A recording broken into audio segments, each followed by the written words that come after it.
Asansol Durgapur police কমিশনারেটে Durga Puja উপলক্ষে দুর্গা সুরক্ষা squad বাহিনীর শুভ সূচনা হলো। সোমবার আসানসোল শরৎ মঞ্চে সবুজ পতাকা দেখিয়ে এই বাহিনীর সূচনা করেন রাজ্যের পুর ও নগর উন্নয়ন মন্ত্রী অগ্নিমিত্রা পাল।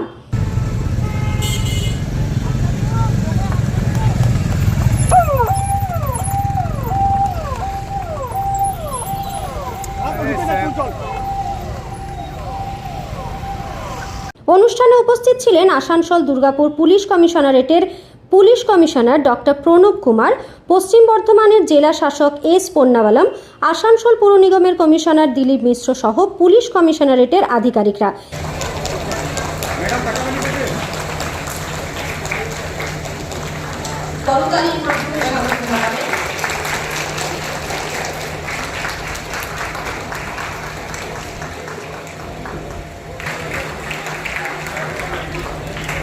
এদিন পরিষ্কার পরিচ্ছন্নতার ক্ষেত্রে বিশেষ ভূমিকার জন্য অন্ডাল, জামুরিয়া ও পাণ্ডবেশ্বর থানাকে পুরস্কার ও শংসাপত্র তুলে দেন অগ্নিমিত্রা পাল।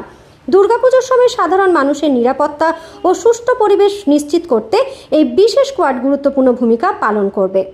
মা দুর্গা আসতে চলেছেন এবং তার আগে আমাদের সমাজের, আমাদের পরিবারের যারা মা দুর্গা মহিলারা, আজকে সেই দুর্গা স্কোয়াড আসানসোল দুর্গাপুর কমিশনারেট এবং আমাদের সম্মানীয় সিপি সাহেব ডক্টর প্রণব কুমার লঞ্চ করলেন। আমাদের জেলা শাসক রয়েছেন মিস্টার পন্নাম্বালাম এবং আমাদের এএমসির কমিশনার মিস্টার দিলীপ মিশ্র এবং সমস্ত পুলিশের আধিকারিকরা আজকে উপস্থিত থেকে এই অত্যন্ত গর্বের মুহূর্তের সাক্ষী থাকলাম।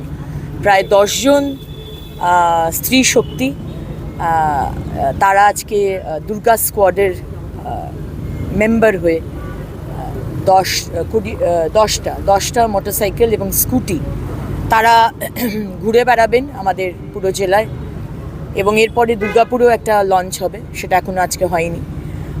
এবং একটা টিম তারা রাস্তায় থাকবে, মা বোনেদের ওপর কোনো অত্যাচার, কোনো আক্রমণ, কোনো শ্লীলতাহানি কেস যাতে না হয়।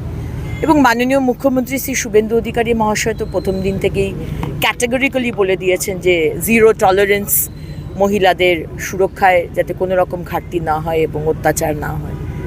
তো আজকে অত্যন্ত গর্বিত যে আমি এখানে প্রধান অতিথি হিসেবে উপস্থিত ছিলাম এবং আমার হাত দিয়ে আজকে ইনগ্রেশনটা হলো। প্রত্যেকটি থানায় মহিলা ডেস্ক, প্রত্যেকটি মহকুমাতে মহিলা থানা এবং মহালয়ের দিনও মাননীয় মুখ্যমন্ত্রী একটি বড় অ্যানাউন্সমেন্ট করবেন।